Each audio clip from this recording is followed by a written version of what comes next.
Amém. Carta de Paulo aos Filipenses, no capítulo 3, a partir do verso 17, diz assim: Caros irmãos, sejam meus imitadores e prestai atenção nos que caminham de acordo com o padrão de comportamento que temos vivido. Porquanto, como já vos adverti repetidas vezes, e agora repito com lágrimas nos olhos, que há muitos que vivem como inimigos da cruz de Cristo. O fim dessas pessoas é a perdição. O Deus deles é o estômago. E o orgulho que eles ostentam fundamenta-se no que é vergonhoso. Eles se preocupam apenas com o que é terreno. No entanto, a nossa cidadania é dos céus, de onde aguardamos com grande expectativa o Salvador, o Senhor Jesus Cristo, que transformará nossos corpos humilhados, tornando-os semelhante ao seu corpo glorioso, pelo poder que o capacita a colocar tudo o que existe debaixo do seu pleno domínio. Portanto, meus irmãos, a quem amo e de quem tenho saudades, minha alegria e coroa, permanecessem firmes no Senhor, amados. Suplico a Evódia e a Síntique que estabeleçam a boa convivência no Senhor. Sim, peço a ti, leal companheiro de jugo, que as ajudes, pois ministraram comigo na causa do Evangelho, juntamente com Clemente e com meus outros cooperadores, cujos nomes estão no livro da vida. Alegrai-vos sempre no Senhor, e novamente vos afirmo, alegrai-vos. Seja a vossa amabilidade, outras versões, equidade, conhecida por todas as pessoas. Breve voltará o Senhor. Amém? Glória a Deus. A igreja pode estar sentada em nome de Jesus.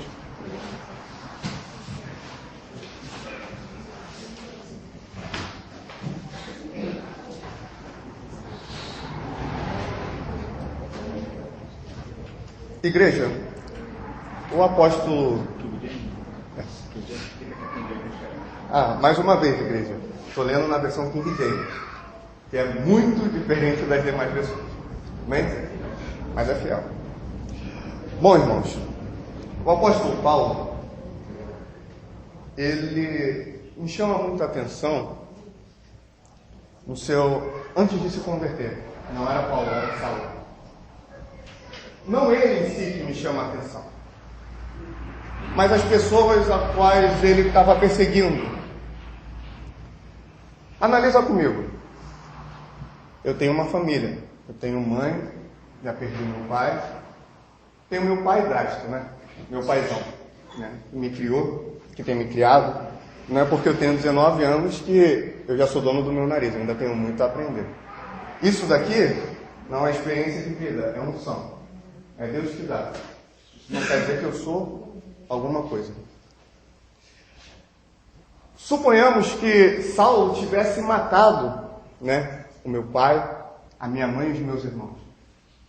Mas ele se converteu e se tornou Paulo, o apóstolo. Imagina como foi a cara daqueles a qual Paulo matou sua família. Eu te digo, eles receberam. Eles acolheram o apóstolo Paulo, eles amaram. Então a vida de Paulo sempre foi uma turbulência. Antes de se converter, ele era conhecido como perseguidor. Se converteu, se tornou perseguido. E de tantas viagens que ele fez, quando ele escreve a carta aos Filipenses, ele se encontra preso. E uma das coisas que me deixa mais estarrecido nessa carta é que ele repete inúmeras e inúmeras vezes: alegrai-vos comigo no Senhor. Sendo que, qual era a situação atual de Paulo? Ele estava preso, mas ele dizia: alegrai-vos comigo no Senhor. Ele dizia: eu posso ter tudo como se não tendo nada, mas eu posso ter nada, mas possuindo tudo. Eu posso todas as coisas naquele que me fortalece. Não é o ambiente que vai determinar a tua vida espiritual, mas a tua vida espiritual determina o ambiente. Atos 16, Paulo está indo aonde? No templo adorar. O que acontece? Ele é preso. Senhor, tira a cabeça, não, vamos louvar. Vamos adorar a Deus aqui, vamos fazer um culto aqui, independente da circunstância. Paulo adorava a Deus. Paulo bendizia o Senhor. Paulo exaltava esse Deus. E assim tem que ser conosco. Paulo fala aqui no 17: caros irmãos, sede meus imitadores, e prestai atenção com o padrão e prestar atenção nos que caminham de acordo com o padrão de comportamento que temos vivido. Lá em Abraão, o Senhor chama ele e fala assim: Abraão, anda na minha presença e ser perfeito. Humanamente falando, é impossível alcançar essa perfeição. Mas o Senhor não chama Abraão e fala: Abraão, seja perfeito. Ele chama Abraão e fala: anda na minha presença. Porque a presença de Deus cobre todos os nossos pecados. Se tivermos fé e quisermos caminhar como Cristo caminhou, aí nós vamos andar na presença dele e seremos nele perfeitos, combatendo e lutando todos os dias da nossa vida contra o pecado. E assim foi a vida de Paulo. Aí ele entra no 18, falando assim: porquanto já vos adverti repetidas vezes, e agora repito com lágrimas nos olhos, que há muitos que vivem como inimigos da cruz de Cristo. O fim dessas pessoas é a perdição, o Deus deles é o estômago, e o orgulho que eles ostentam fundamenta-se no que é vergonhoso. Eles se preocupam apenas com o que é terreno. Isso, meus irmãos, é o evangelho antropocêntrico. O evangelho onde coloca o homem como centro de tudo. O evangelho de que você vai à igreja para procurar bênção e não abençoador. O evangelho que muitos pregam e falam que Deus tem um plano na tua vida. Eu digo, Deus é o plano da tua vida. Deus, ele não tem um plano, ele é o plano da tua vida. Quando entendemos isso e colocamos Deus como centro de tudo, a nossa vida muda. A enfermidade pode até vir, mas vai ter que sair. Por quê? Ele levou sobre si as nossas enfermidades. O castigo que nos traz a paz estava sobre ele, e por suas pisaduras fomos sarados. Aleluia. E o texto continua falando o quê? Isaías 53:10. A Deus agradou moê-lo. Por quê? Moer quem? Cristo. E ele fala assim: sede, caros irmãos, sede meus imitadores. Em 1 Coríntios 11 ele fala assim: sede meus imitadores, assim como eu sou de Cristo. Em Efésios 5 ele fala: sede imitadores de Deus como filhos amados. No capítulo 2 de Filipenses ele fala assim: meus irmãos, que haja em vós o mesmo sentimento que houve em Cristo Jesus.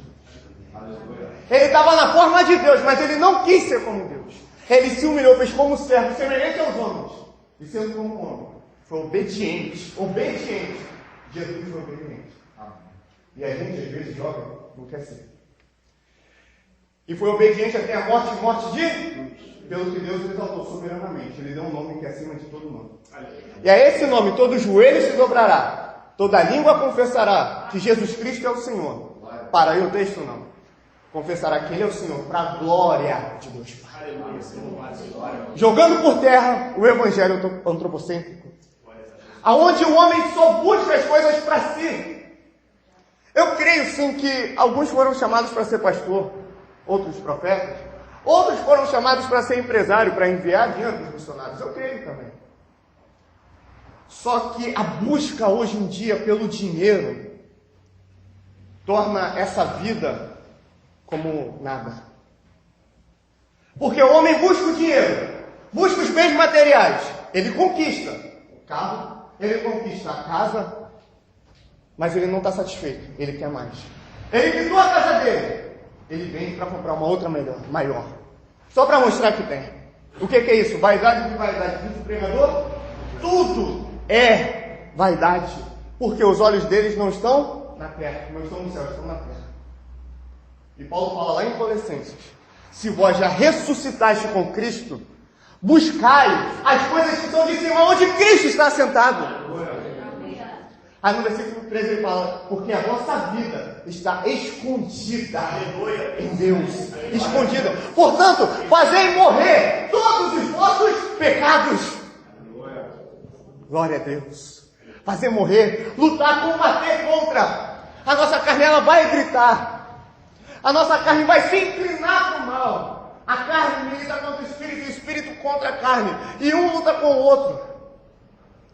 Mas se nós alimentarmos o nosso espírito, como? Leitura da palavra aí? Oração. Oração. eu sei que hoje, meio de semana, é difícil para vir, trabalhamos, mas se nós entregarmos totalmente o nosso coração a Cristo, vir num culto de quarta-feira não vai ser um peso, mas nós vamos considerar Nós não vamos simplesmente para ver o pastor pregar, para ver o irmão pregar, para ver um lindo louvor, mas nós vamos para adorar a Deus. Assim como a palavra fala lá em Salmos, uma coisa pedi ao Senhor e a buscarei, que eu possa adorar. Adorar? Viver na casa do Senhor por todos os dias da minha vida e contemplar sua formosura e aprender no seu templo. Ele pediu isso.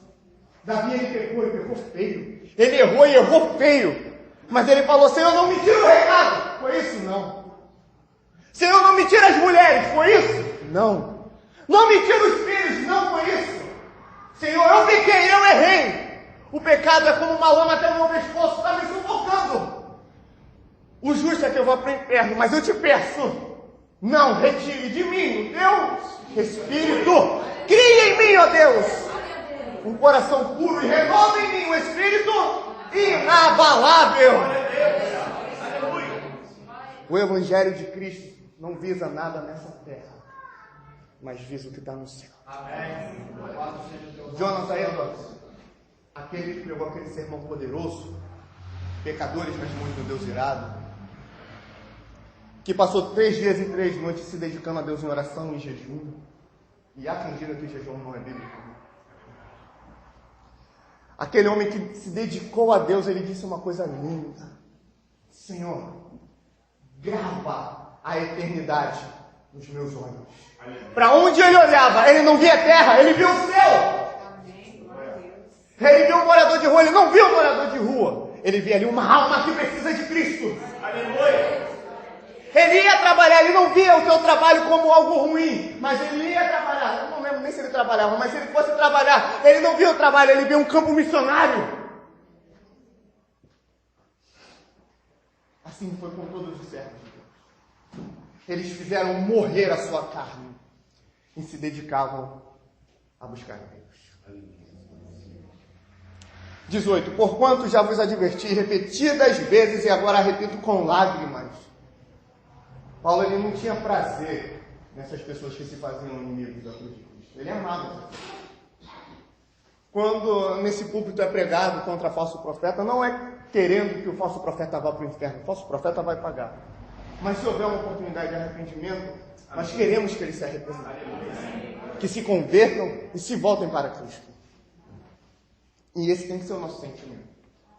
O bandido matou 500.000 pessoas. Me interrogaram no quartel esses dias. A pena de morte, meu querido, é uma questão política. Biblicamente, eu tenho que amar. E o perdão de Deus pode chegar até ele. Porque eu sou pecador igualzinho. Eu erro igualzinho. Eu posso não matar fisicamente, mas eu já matei muita gente com as minhas palavras. Eu tenho consciência disso. Mas o perdão que me foi alcançado pode alcançá-lo também. E é isso que Paulo fala. Com lágrimas eu falo para vocês que há muitos que se fazem inimigos da cruz de Cristo. Às vezes a gente entende errado. É pregado contra, deve se pregar contra, deve se denunciar sim. Mas ore por eles. Ore por eles para que de alguma forma eles alcancem misericórdia. Você não é perfeito, eu não sou. Nós andamos na presença de Deus. Nós não somos dignos, nós não merecemos nada. Paulo fala em Romanos 5: justificados, pois pela fé temos paz para com Deus e com todos os irmãos. Justificação é o ato de que nós saímos da jogada e entrou Cristo e morreu pelos nossos pecados. Nós não somos dignos disso. Apenas cremos, temos fé e caminhamos nesse evangelho. Então, com lágrimas. Como assim com lágrimas? Os que semeiam com lágrimas, com júbilo cegarão. Como é que é isso? A oração. A oração. As nossas lágrimas estão no odre, lá no céu. E quando chegarmos lá, o Senhor vai tirar e vai mostrar: essa aqui foi por causa disso. E eu atendi. Amém. Essa daqui eu respondi porque você me buscou como? Você me buscou com metade do coração. Você me buscou acusando aquele irmão. Você me buscou por interesse próprio. Buscou pelo teu próprio ventre, pela tua própria ostentação, pela tua própria vida, não. Tu me buscou de todo o teu coração, visando a eternidade. Glória a Deus. Aleluia. Foi assim que você me buscou. Foi assim que eu agi na tua vida. Por quê? Vocês vão me achar quando de todo o coração me buscar. Quem falou isso foi Jeremias. Foi o Senhor através de Jeremias. Jeremias estava falando para um povo que estava praticamente perdido, humanamente falando. Eles não tinham, basicamente, onde cair mortos. Eles não tinham. Mas a visão de Jeremias não era aqui, era lá. Por isso, clama a mim e responder-te-ei. E anunciar-te-ei coisas grandes e firmes que tu ainda não sabes. Me buscando. Uns confiam em carros, outros em cavalos. Mas nós fazemos menção do nome do Senhor, o nosso Deus. Uns encontram-se e caem, mas nós permanecemos de pé. Por quê? Porque confiamos em Deus. Os que confiam no Senhor renovarão as suas forças. Subirão com asas como de águia. Correrão e não se cansarão. Caminharão e não se fatigarão. Porque confiam em Deus. Olham para Cristo. Elevam os meus olhos para os montes. De onde me virá o socorro? O meu socorro vem de quem, igreja? Vem de quem, igreja? O meu socorro vem do Senhor que fez os céus e a terra. Ele não deixará vacilar o meu pé. Aquele que me guarda não tosquenejará. Esse que não tosquenejará. O guarda de Israel. Glória a Deus. Nós cremos, Pai. Por quê? O salmista olhava para o Senhor. Paulo olhava para o Senhor. Eles entendiam muito bem o que João Batista falou. Importa que ele cresça e que eu diminua. Nós louvamos, né? Que ele cresça, que eu diminua. Que ele apareça e que eu me constranja com a sua glória. Com todo o seu amor. Infinita humildade. Servo de todos os irmãos. Amém. O apóstolo Paulo entendeu isso. Por isso ele dizia: alegrai-vos, igreja. Alegrai-vos comigo no Senhor. Mas maravilham-me que tão depressa passasse desse evangelho para outro. E às vezes, quando lemos isso em Gálatas 1, achamos que ele está falando só desses evangelhos que são claramente heréticos. Mas o antropocentrismo, quando botamos a nossa vida no centro de tudo, isso é heresia. Isso conduz à perdição também. Amém, igreja? Amém. Nós não somos o centro de nada, é Ele que é. Ele que é digno de toda adoração, não sou eu. Não é o pastor, não é o diácono, não é o profeta, não é o apóstolo, é Ele. Paulo fala em Romanos 11 o seguinte: quão insondáveis são os teus caminhos, Senhor, e quão inescrutáveis são os teus juízos. Quem primeiro deu ao Senhor para que Ele possa restituir? E quem foi o seu conselheiro? Porque dele, por Ele e para Ele são todas as coisas. Glória, pois, a Ele eternamente. Amém. A Ele entra. Rogo-vos, pois, irmãos, a Deus, que apresentei os vossos corpos em sacrifício vivo, santo e agradável a Deus, que é o vosso culto racional. O culto é como? É porque dele, por Ele, para Ele são todas as coisas. Não é para buscar nada para a gente, mas é para buscar para o céu. O que for ligado na terra será ligado no céu. E o que está estabelecido no céu se manifestará na terra. Glória a Deus. Versículo 19. O fim dessas pessoas é a perdição. O Deus deles é o estômago, e o orgulho que eles ostentam fundamenta-se no que é vergonhoso. Eles se preocupam apenas com o que é terreno. No entanto, a nossa cidadania é dos céus, de onde aguardamos com grande expectativa o Salvador, o Senhor Jesus Cristo. Paulo escreveu isso há muito tempo atrás. Mas você vê a intimidade que ele tinha com o Senhor, o amor e o zelo que ele tinha com Cristo, que nessa época ele já dizia: no entanto, a nossa cidadania é dos céus, de onde aguardamos com grande expectativa o Salvador, o Senhor Jesus Cristo. Naquela época ele já aguardava a volta de Cristo, mas a geração do arrebatamento e da volta de Cristo é a nossa. Aleluia! Glória a Deus. Será que nós temos dimensão do evento que nós vamos testemunhar? Nós vamos testemunhar a volta daquele que era, que é e que há de vir.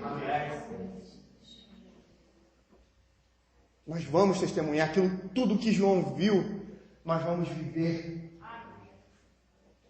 Amém? Glória a Deus. Nós vamos viver, sabe o que? Tribulação. Nós vamos viver, sabe o que? Aflição. Nós vamos viver o que? Dificuldade. Perseguição. Mas as aflições desse tempo presente não podem ser comparadas com a glória que há de ser revelada. E Paulo ansiava pela volta de Cristo. Paulo sofria. A gente não tem problema não, igreja. Quem teve foi Paulo. Ele que teve dificuldade. Os problemas que nós temos, nós é que criamos, porque não cremos de todo o coração em Cristo. Porque arrumamos problemas, mas Paulo não, ele buscava a Deus. Ele se dedicava a Deus em oração. A vida dele era para isso. Foi o que Davi falou, olha só. Rei, eu não posso dar ao Senhor nada que não me custe. Não posso. Eu tenho que pagar um valor. E assim tem que ser com a gente.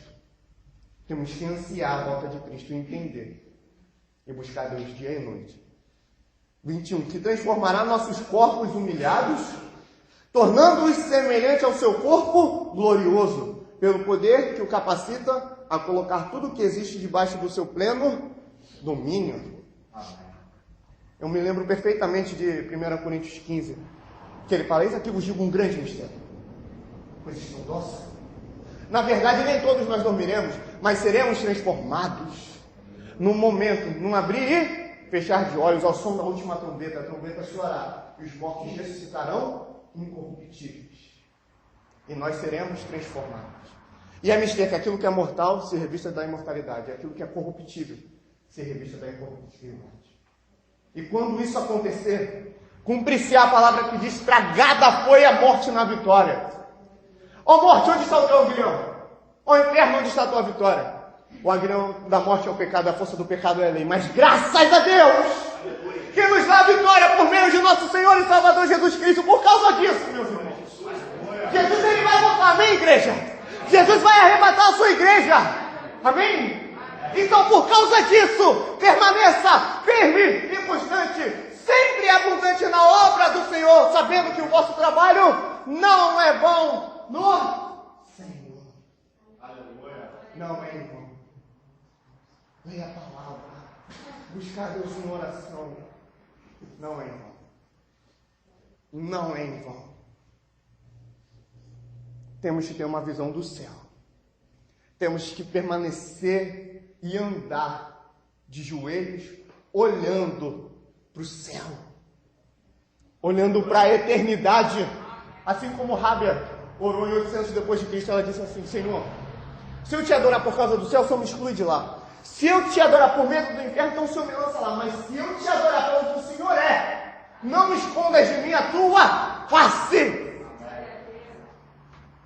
Ela ansiava e olhava para Cristo. Olhava para o Senhor. Não tinha medo, como o pastor disse, de morrer. Porque a nossa vida está escondida em Deus. Em Deus. Portanto, meus irmãos, capítulo 4, versículo 1.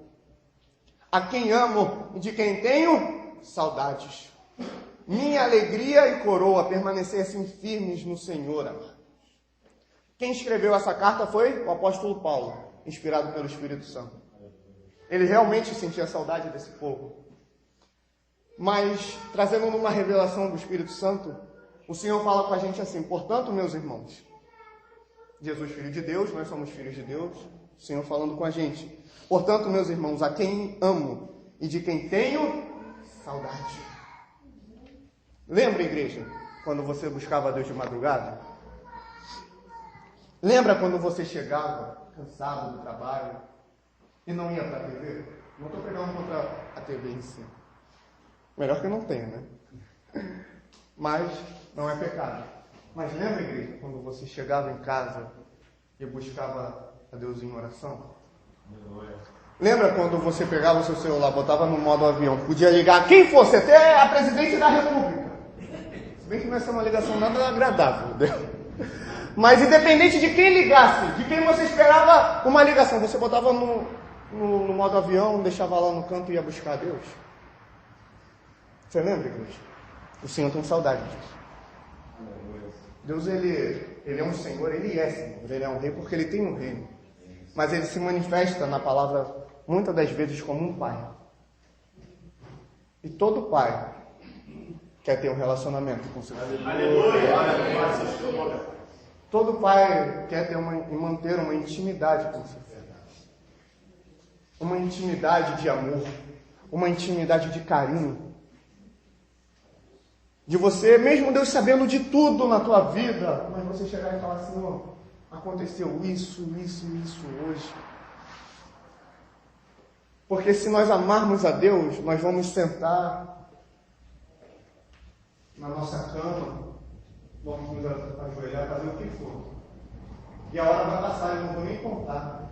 Eu orei 1 hora hoje. Orei 2 horas hoje, orei 3 horas hoje. Não, eu vou sentar e vou. Por quê? Porque eu amo meu Deus. Porque eu amo meu Senhor. A mãe de João Wesley, Suzano Wesley, se não me engano, teve para lá de 15 filhos. E todo dia, ela separava 1 hora por dia para dedicar a Deus em oração e na leitura da palavra. Mais de 15 filhos, acho que eram 19. 19? Uma dá trabalho? Um filho dá trabalho. Eu sou filho até hoje, eu sei que eu dou trabalho. Mas ela tirava um tempo para se dedicar a Deus. Porque hoje em dia, não, quando Paulo fala orar sem cessar, ele está falando que a gente tem que orar em espírito, andar aonde for. Não precisa tirar um tempo para buscar Deus. Isso daí se chama armadilha de Satanás. Verdade.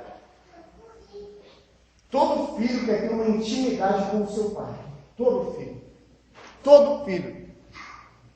Então, igreja, o teu pai hoje diz, o teu irmão Jesus, melhor dizendo, diz: portanto, meus irmãos, a quem amo e de quem tenho saudades, minha alegria e coroa, permanecei assim firmes no Senhor, amados. Igreja, o tempo tem passado rápido. Além do tempo estar passando rápido, nós não temos uma sabedoria para administrar o nosso tempo. Nós dedicamos o nosso tempo mais às coisas triviais dessa terra. A tecnologia. Sim, eu sou um jovem de 19 anos que está pregando contra a tecnologia. Para depois não falar, o pastor chato prega contra, não. O diácono chato prega contra, não. O espírito tem ciúmes. E ele não aceita dividir a casa dele com ninguém. Com ninguém. E ele tem saudade do tempo que tu buscava ele. Do tempo em que tudo que tu via, por muitos tu era louco. Tu espiritualizava.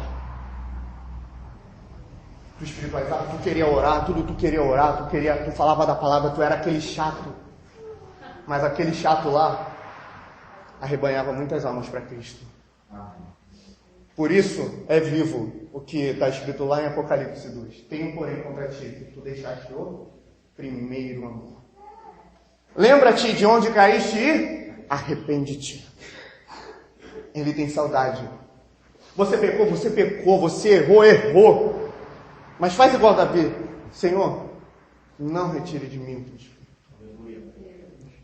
Buscai ao Senhor enquanto se pode achar. Invocai enquanto Ele está perto. Suplico a Evode e a Síntique que restabeleçam a boa convivência no Senhor. Sim, peço a ti, leal companheiro de julgo, que as ajudes, pois ministraram comigo na causa do Evangelho, juntamente com Clemente e com meus outros cooperadores, cujos nomes estão no livro da vida. Alegrai-vos sempre no Senhor, e novamente vos afirmo, alegrai-vos. Seja a vossa equidade conhecida por todas as pessoas. Breve voltará o Senhor. Ele há de vir. E Ele vai buscar só quem é cidadão. Eu quero estar lá quando lá no céu foi dito assim: levantai, ó portas, as vossas cabeças, porque este entrará o Rei da Glória. Quem é esse Rei da Glória? O Senhor dos Exércitos. Ele é o Rei da Glória. Ele que é. Ele vai buscar a sua igreja. Que Senhor é esse? O Senhor é o meu pastor e nada, absolutamente nada me faltará. Mas o feijão está caro. Mas a comida está acabando, não importa. Nunca vi um justo desamparado, nem a sua descendência mendigar o pão. O Senhor, Ele é o meu pastor e nada me faltará. Amém. Nada nos faltará, igreja. Alguns rabinos dizem que nesse texto, no original está assim: o Senhor é o meu pastor e tu não me faltarás. A visão de todos os homens de Deus estavam no céu. Era uma visão do reino. Era a eternidade. Era Cristo. Todo avivamento aconteceu porque a igreja estava em Cristo. Não dividia sua vida com o mundo, mas buscava a Deus incessantemente. Buscava a Deus com amor. Não buscava por medo de morrer. Não buscava por medo de ir para o inferno, mas buscava por gratidão e amor a Deus. Assim tem que ser a nossa vida como igreja. Nós estamos firmados em Cristo. Portanto, permanecei assim firmes no Senhor. Firmes. Para o crente, presta bem atenção nisso. Para o crente não existe inconstância. O cristão não. O filho de Deus, ele é constante. Mas ele, por ser ser humano, ele tem fraquezas. Às vezes pode estar fraco. Porque tem aquela, não, se nós somos às vezes inconstantes. Não é inconstante porque não tem uma visão do reino. Porque se tiver, pode morrer toda a família, está firmado em Cristo. O mundo pode cair, está firmado em Cristo. Ele é a paz que excede todo o entendimento. Todo o entendimento. Esse Jesus aqui é. Então, se nós estamos firmes nele, firme, de verdade, firme. Ninguém me tira de Cristo. Ninguém! Os meus olhos estão nele. A minha vida está nele, escondida nele. Nós vamos entender o que Paulo falou em Romanos 8. Que diremos, pois, diante dessas coisas? Se Deus é por nós, quem será contra nós? Aquele a quem mesmo seu próprio filho poupou, não poupou, como não nos entregará a ele todas as coisas? Quem intentará acusação contra os escolhidos de Deus, se é Deus quem hoje justifica? Pode vir altura, profundidade, tribulação, anjo, demônio, o que for. Nada, absolutamente nada me separará do amor de Deus que está em Cristo Jesus. Aí ele fala em Romanos 9, por amor dos meus irmãos, eu até ia querer que o meu nome fosse riscado do livro da vida, mas não dá, porque eu sou firmado nele. A minha vida está escondida nele. Então, se nós o amamos de verdade, nós vamos buscá-lo incessantemente. Aí não vai ser mais preciso pregar contra a tecnologia. Só vamos pregar, ide até as ovelhas perdidas da casa de Israel, porque o Senhor está prestes a voltar. Seja a vossa equidade conhecida diante de todos os homens. Perto está o Senhor. E que o Senhor nos abençoe por essa palavra. Em nome de Jesus.